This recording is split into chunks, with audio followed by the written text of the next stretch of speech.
Hello বন্ধুরা, আমি আরিয়ান আর আমি তোমাদের কাছে আজ নিয়ে এসেছি একটি আকর্ষণীয় বিষয়। নিপীড়নের শিকার মাইকেল জ্যাকসনের মা এবং গাগার নতুন প্রেমিক।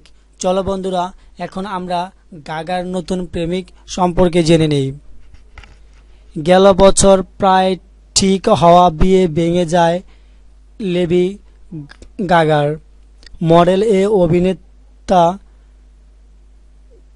টেইলর কিনির সঙ্গে বাগদান হয়েছিল তার। পরে একাই কাটল বেশ কিছুদিন। সম্প্রতি এক নতুন প্রেমিক জুটেছেন মার্কিন এই সঙ্গীত তারকা। সুপার বোল কনসার্টের সময় গাগাকে দেখা গেছে ক্রিস্টিয়ান কারিনোর নামের এক ব্যক্তির সঙ্গে। ঘনিষ্ঠতা চোখে পড়ার মতো। কারিনো ক্রিয়েটিভ আর্টিস্ট এজেন্সির একজন agent. Justin Bieber, Jennifer Lopez, Miley সাইরাসের মতো তারকারা তার মক্কেল। লেডি গাগারও ট্যালেন্ট এজেন্ট তিনি। কারিনোর সঙ্গে গাগার ঘনিষ্ঠতা দেখে তো মার্কিন উপস্থাপক রায়ান সিক্রেস্ট জিজ্ঞেস করেই ফেললেন, জীবনে কি নতুন মানুষ এলো? কি আর বলবেন গাগা? লজ্জায় লাল হওয়া ছাড়া আর কি বা করার ছিল তার? হ্যাঁ বন্ধুরা, এখন আমি তোমাদেরকে জানাবো যে নিপীড়নের শিকার সেই মাইকেল জ্যাকসনের মা। বহু বছর ধরে ভাতিজা ট্রেন্ট ল্যামার জ্যাকসনের হাতে মানসিক অত্যাচারের শিকার হয়ে আসছেন প্রয়াত মার্কিন পপ স্টার মাইকেল জ্যাকসনের মা ক্যাথরিন জ্যাকসন। আদালতের শরণাপন্ন হয়ে ক্যাথরিন নিজেই এই অভিযোগ করে বলেছেন তিনি একটি বাড়ি ফিরতে ভয় পাচ্ছেন।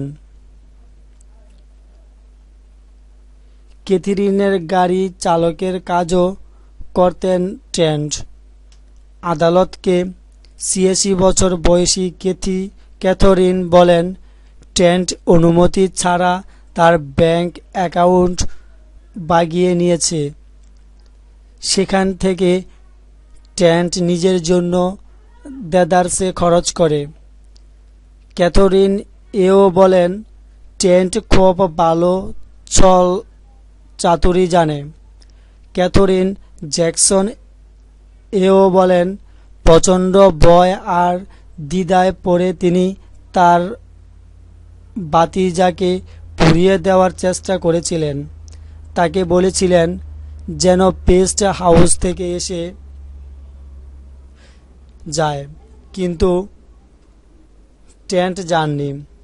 বিনা ভাড়ায় থাকেন ট্রেন্ট ওই বাড়িতে। এখন মেয়ে জ্যানেট জ্যাকসনের সঙ্গে লন্ডনে অবস্থান করেছেন।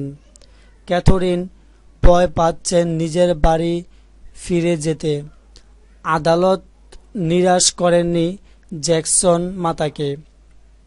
সামরিক সিদ্ধান্তে ট্রেন্টকে বলা হয়েছে সমস্ত চাবি, পাসওয়ার্ড আর সম্পত্তির যাবতীয় কিছু ফিরিয়ে দিয়ে ক্যাথরিনের বাড়ি ছেড়ে